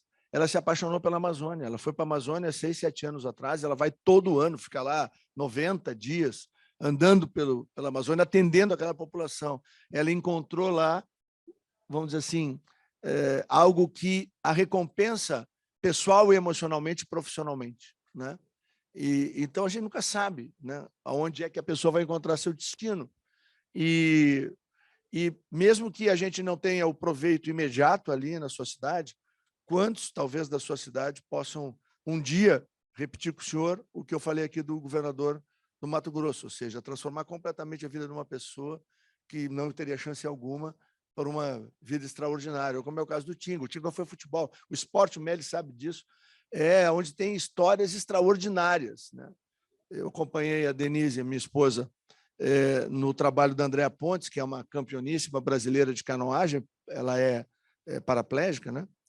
E, bom, ela montou uma ONG que faz capacitação, treinamento em várias atividades esportivas para pessoas portadoras de deficiência, e faz as pessoas conviver com as pessoas que não têm nenhuma deficiência, exatamente para fazer essa integração.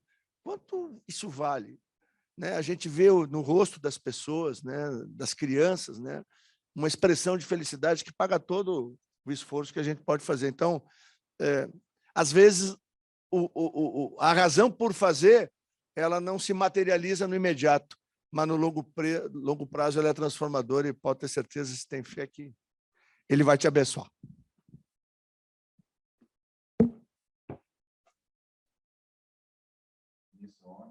Doutor Martins, prefeito de Coronel Falciano, parabenizar o senhor pelo projeto.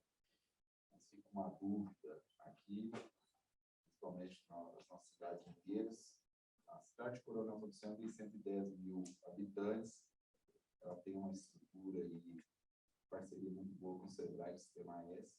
Temos o privilégio de ter um SENAC dentro da nossa cidade, mas, infelizmente, isso não é a realidade de quase 85% dos municípios mineiros, no que tange essa parte aí de parceria na questão de qualificação. E os problemas, igual o falou aqui, os custos de capacitação é de acordo com a realidade. Meu setor é um setor metalúrgico, minha região, mas tem outro setor que é turismo. Aquelas regiões que não têm essa parceria aí com o Sistema S, o Sistema S não chega em todos os 853 municípios. a prefeitura em si estaria responsável por preparar esses projetos de capacitação com a ajuda do Ministério? Isso fica uma das perguntas, né? Outra pergunta, a prefeitura vai ser responsável por esse cadastro a nível local e realocar ele no sistema de trabalho pelo estágio? Essa é a segunda pergunta.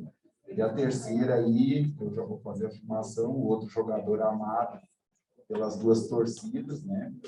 Era o Tafarel, que sempre fez as alegrias do Grêmio.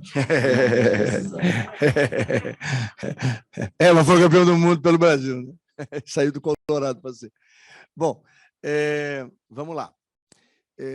Os municípios também podem, eles mesmos, fazer a capacitação. Mas como a capacitação é remota também, praticamente 100% dos cursos, através de uma sala na prefeitura, isso pode ser resolvido numa sala de uma escola, né, em turno inverso. Por outro lado, a colocação no mercado de trabalho, isso é uma tarefa que o Ministério vai exercer, faz parte da nossa contrapartida, né, depois que as pessoas fizerem a capacitação. E se a gente olhar, e a gente não está pedindo para um município de 100 mil habitantes que ele arrume 1.000 vagas ou 500 vagas. Pode ser 30, pode ser 20, pode ser 50. É de acordo com a disponibilidade que o município tem. Se a gente fizer a conta, vamos lá numa conta prática, essas pessoas poderão desenvolver atividades que muitas vezes são feitas via terceirização ou via contratação temporária. Todas elas são ou 4, ou 5, ou 6 vezes mais caras do que essa, sem a transformação da vida da família. Nós tivemos o cuidado, porque os preferenciais para essa contratação são os do Cadastro Único, são hoje 120 milhões de pessoas que estão no Cadastro Único, e são as do Bolsa do Auxílio Brasil. São preferenciais, não quer dizer exclusivas, né? O critério de escolha é da prefeitura, né, porque a pessoa se voluntaria, a prefeitura pode estabelecer algumas aptidões mínimas para exercer nas diversas áreas onde vai estabelecer, onde ela vai fazer a prestação desse serviço. Mas o impacto dessa renda extra numa família, por exemplo, vamos lá, a família que tenha 2 filhos e que está recebendo R$400 do Auxílio Brasil. Essa família, de um mês para o outro, ela sai de R$400, né, para 1.500. Né? Então, isso muda muito naquele ano a vida daquela família. Né? Então, isso é uma forma também da gente atender essa coisa da oportunidade, a possibilidade da experiência e a qualificação, e, além disso, aumentar, principalmente naqueles bolsões, de todas as cidades têm, né? Bolsões de mais vulnerabilidade, a gente poder melhorar a circulação de renda, porque o que acontece? Aí o cara do comércio fica com mais movimento, daqui a pouco ele contrata mais um, e assim. Bom, e assim o senhor conhece bem essa realidade aí das nossas periferias. Então, a ideia é fazer isso. Nós não estamos só trabalhando nisso. A gente está pronto, acho que dentro de 15 dias, talvez um pouquinho menos, a gente vai lançar, junto com a Caixa Federal, um vigoroso programa de microcrédito, voltado para os 26 milhões. O Melis nos ajuda muito nisso, e nós vamos tentar dar condições a que esses 26 milhões de invisíveis, pela primeira vez, de maneira simplificada, tenham a condição de conseguir um crédito para que ele melhore os seus produtos, para que ele compre outros equipamentos, para que ele melhore a sua pequena oficina, seu pequeno instituto, salão de beleza, sei lá o que for. E aí essas coisas começam a casar, mais a atividade econômica voltando, como vem voltando, graças a Deus. O Brasil hoje é campeão ocidental de vacinação, nenhum país do mundo bate o Brasil, nenhum do Ocidente, né? Em qualquer número que a gente quiser medir. Então, é muito importante que a gente possa ter várias ações para atingir daquele que é completamente vulnerável àquele que tem alguma condição, né? Eu digo sempre, a gente tem 17 milhões de famílias hoje no Auxílio Brasil, é o maior número de famílias da história do país, né? Mas a gente tem, ali na linha divisória, no borderline, né, da habilitação para o Auxílio Brasil, até mais ou menos uma faixa de renda de uns R$200 por pessoa mês, que elas precisam de um impulso do governo. Eu não vejo problema nenhum de programas sociais, ao contrário, me empenho por eles, que uma pessoa passe por eles, mas tem que ser sempre no sentido que o presidente Bolsonaro sempre nos cobrou. Nós temos que ter rampas de acesso social, nós temos que libertar as pessoas, nós temos que dar oportunidade para que elas possam crescer e as suas famílias estarem independentes de qualquer governo. A escolha que elas vão fazer livremente se o caminho é esse ou se o caminho é aquele. O que nos cabe como poder público é construir rampas para que as vidas das pessoas sejam transformadas. E é esse o convite que a gente está fazendo aqui em Minas. Ok. Gente, pela agenda do ministro, eu vou uma coletiva de sentença. Aí é só uma pergunta que pediu e a gente segue para a coletiva, ok? Primeiramente, parabéns pela exposição do programa. Eu sou Valmir, sou presidente da Federaminas. A Federaminas é uma entidade que congrega as associações comerciais do Estado de Minas. Nós não fazemos parte do Sistema S, somos parceiro, muito parceiro do Sebrae, Carlos Neves, Afonso, estão aqui. E o que eu queria trazer de ingrediente aí para essa análise diante de um programa tão importante? A gente observa que, de um lado, nós temos desemprego, mas a gente observa que, de outro lado, existe carência.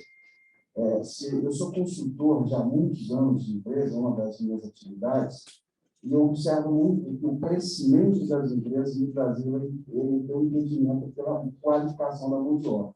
Então, você tem aí um contraponto muito forte entre empresas precisando e a mão de obra qualificada.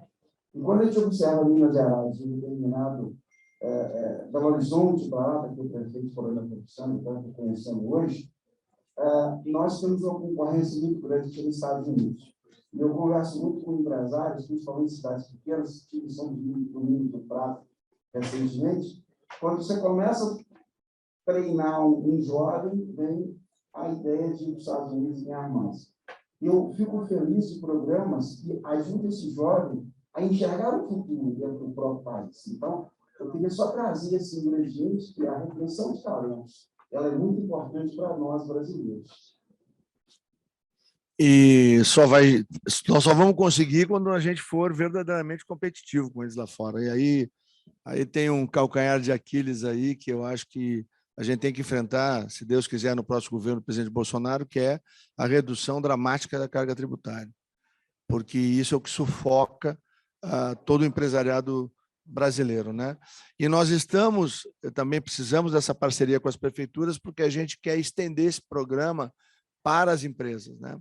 Por exemplo, comércio, né, que usa muita mão de obra intensiva, né, dependendo da época, né?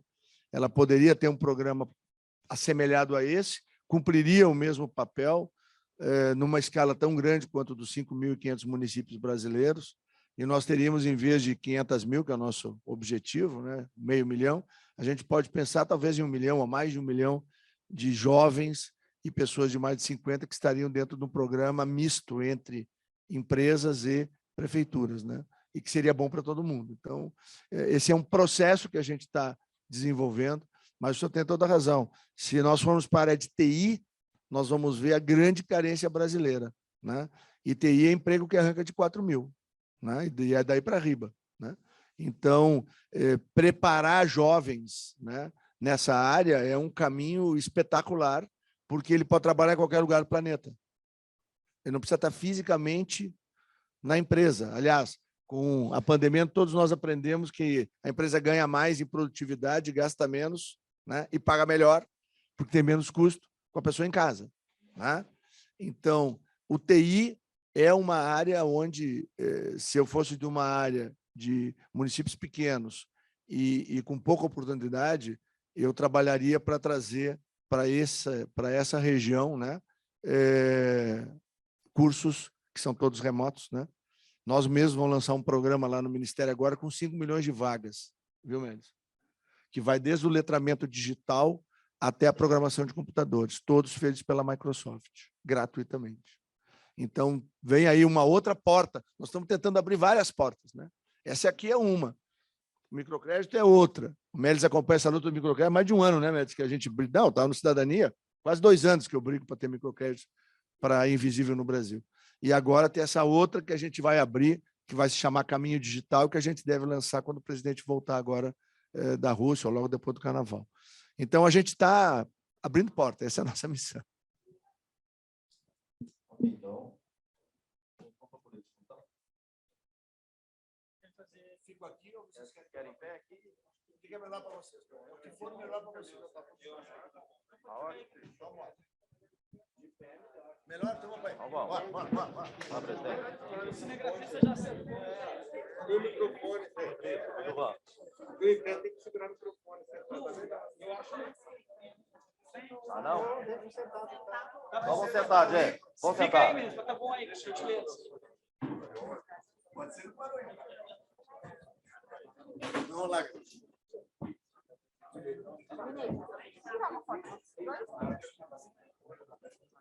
Obrigada. Muito obrigado, Laura. Que isso? Ministro, vira o microfone para você. Licença, só um minutinho. Esse?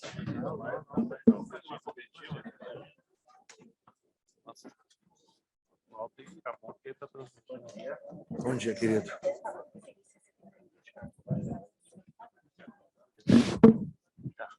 Esse é o da transmissão. Esse é da transmissão para o videoconferência.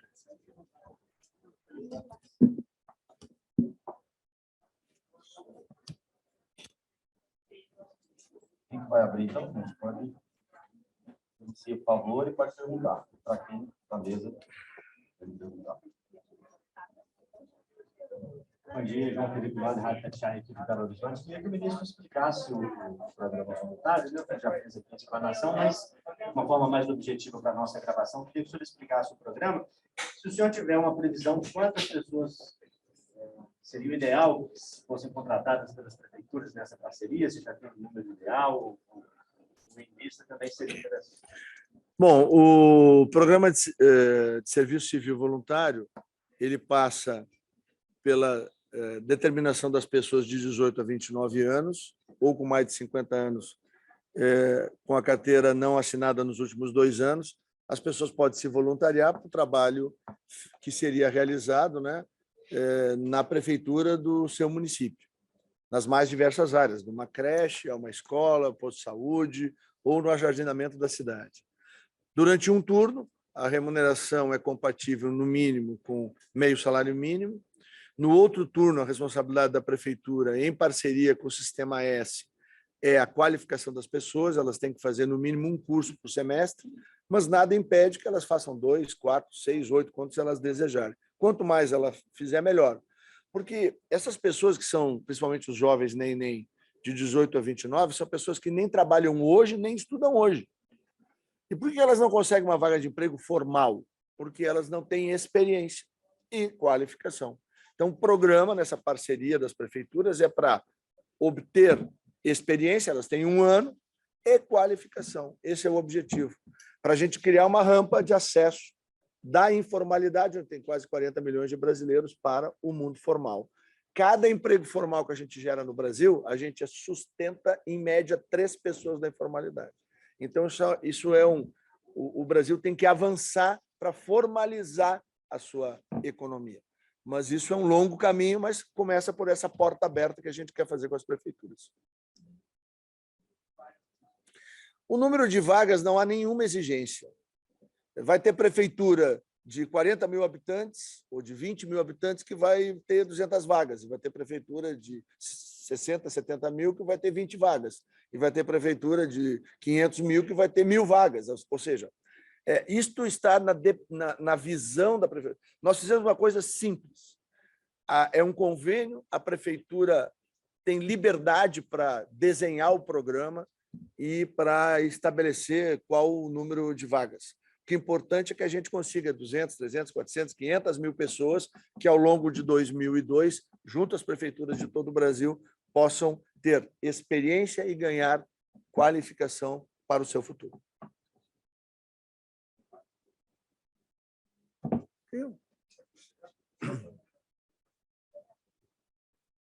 Bom dia, ministro. Bom dia também, João, Carlos Meles, os demais presentes. Ministro, então, pelo que eu entendi, ainda não ficou claro com a sua fala, o governo, então, federal não trabalha com uma meta, por exemplo, após a vigência desse programa, que por enquanto é provisório, o governo não tem uma meta de quantas pessoas, por exemplo, ele pretende levar para a formalidade a partir dessas oportunidades. Assim, a meta que a gente tem é de 500, 500 mil de vagas para esse ano. Essa é a nossa meta. Nós vamos correr atrás dela.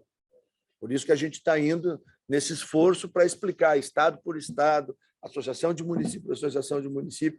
A gente demonstra nisso o quanto isso é importante para as pessoas, a valorização que a gente faz para os municípios, a importância desse contato que a gente quer ter com os prefeitos, com as associações de município, porque isso tem que ser feito com motivação.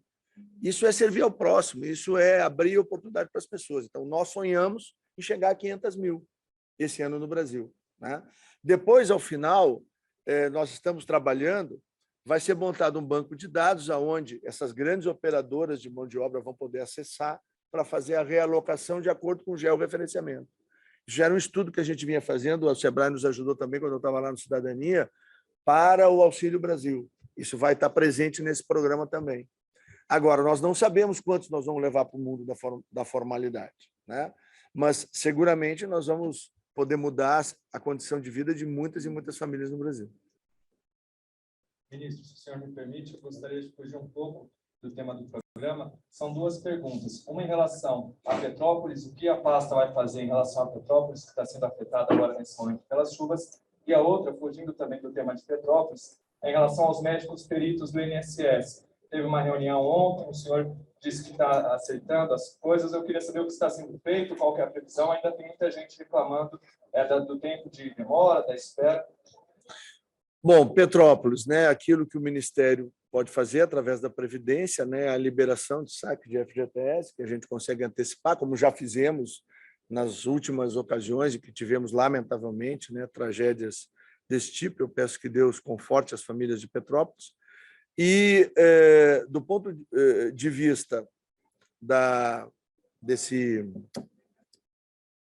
dos médicos peritos, nós está hoje dirigindo a secretaria a doutora Mayra Pinheiro, que é uma extraordinária gestora pública, servidora pública de carreira, funcionária do Ministério do Trabalho e da Previdência e médica do trabalho, que está coordenando o trabalho da perícia no Brasil. Nós temos uma situação que nós herdamos, ou seja, hoje nós temos em torno de 3.900, né, peritos no Brasil.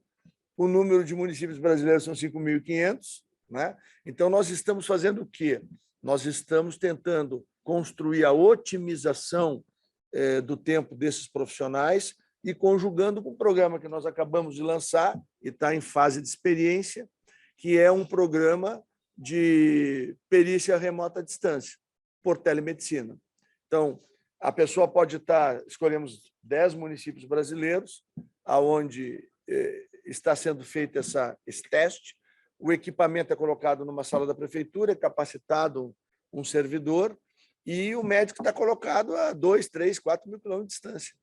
Então, segundo esse sistema e esse equipamento, eles nos dizem que eles conseguem resolver em torno de 90% dos casos que uma perícia normal desenvolve. Nós estamos fazendo a prova de conceito para isso, assemelhado ao que nós fizemos em outubro, novembro, dezembro, e está sendo colocado em prática, dentro dos próximos dias, o fornecimento do auxílio por morte ou do auxílio natalidade através dos cartórios e tabelionatos brasileiros.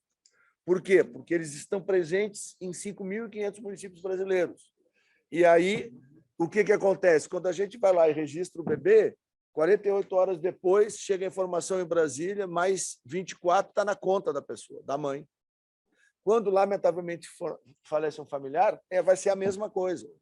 Nós, nos próximos 4 meses, devemos tirar entre 300 a 350 mil pessoas da fila, só porque esse sistema vai funcionar. Então, a gente vem buscando, de maneira... Eu brinco sempre com a equipe do presidente José Carlos Oliveira, que eles têm que pensar tudo fora da caixinha. A gente tem que fazer coisas novas. Por quê? Para poder servir cada vez melhor, com mais rapidez e com mais eficiência. Aposentado e pensionista é lei para nós e para todas as nossas equipes. Precisa de atenção, respeito e carinho. Porque quando a gente estava brincando, eles estavam segurando o Brasil. Ali na frente, somos nós que vamos já ter passado e vamos precisar criar essa cultura de atenção, respeito carinho para com os nossos aposentados. Presidente, só uma fala. Como que ele recebe o programa do governo federal? Recebemos com muita alegria, né? E como eu disse na fala de abertura, um fortalecimento dessa relação federativa, onde a União Federal vem estendendo a sua mão com um programa e nós somos os executores, os municípios, né? Então é assim que deve funcionar. Essa relação que nós devemos buscar na federação, uma relação de parceria. Então aqui a MM vem recebendo essa proposta de parceria do governo federal com os municípios e vai procurar estender e levar para todos os municípios. Não, só é uma coisa importante para a pergunta que ele fez ali, né, do lado de Petrópolis. O presidente José Carlos Oliveira está nos dizendo aqui que todos os processos referentes a qualquer tipo de benefício do INSS para a cidade de Petrópolis, eles estão sendo buscados para a gente fazer a maior agilização possível para conceder o mais rapidamente possível, porque a gente imagina e vê, né, a situação que aquelas pessoas estão vivendo nesse momento. Então, vai ter antecipação do FGTS, do SACS, e todos os benefícios que o INSS concede, eles estão em revisão acelerada para o pagamento ser o mais rápido possível, porque isso tudo vai ajudar na reconstrução da cidade. Marcos Vinícius. Tem mais uma? Ok. Só um pouquinho. Quais são os principais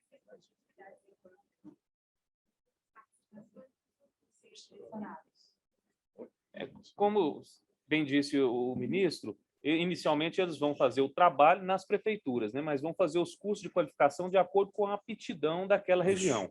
E hoje nós temos um trabalho forte através do Desenvolve Minas Gerais com a questão do turismo, com a questão do agro, que está crescendo muito também, e é um suporte que sustenta o nosso país e o nosso estado, mas em todas as outras áreas, de tecnologia, de indústria, vai ter todas as áreas de acordo com a aptidão local, que Minas são muitas, uma diversidade geológica, climática, geográfica muito grande e também uma diversidade produtiva muito grande. A gente pega a região aqui do Luiz Fernando, silvicultura domina, que nós estamos até trabalhando para ter um melhor aproveitamento desse benefício do povo. Aí vai lá para o sul de Minas, aí tem a tecnologia. Aí pega no noroeste a produção agrícola. Então, nós vamos ter que procurar buscar em cada cidade, ver o que é o seu potencial. Isso. E é um dos grandes méritos desse programa, é que ele vai dar essa oportunidade de trazer a formação específica para o que o município precisa. Isso. Que uma das coisas que a gente sofre muito, os municípios, é com programas que vêm de cima para baixo de qualquer jeito, e a gente tem que colocar lá em Itamarandi o que precisa lá em Varginha. Então, esse programa ele dá essa liberdade da gente trazer para cada cidade o que é específico daquela cidade.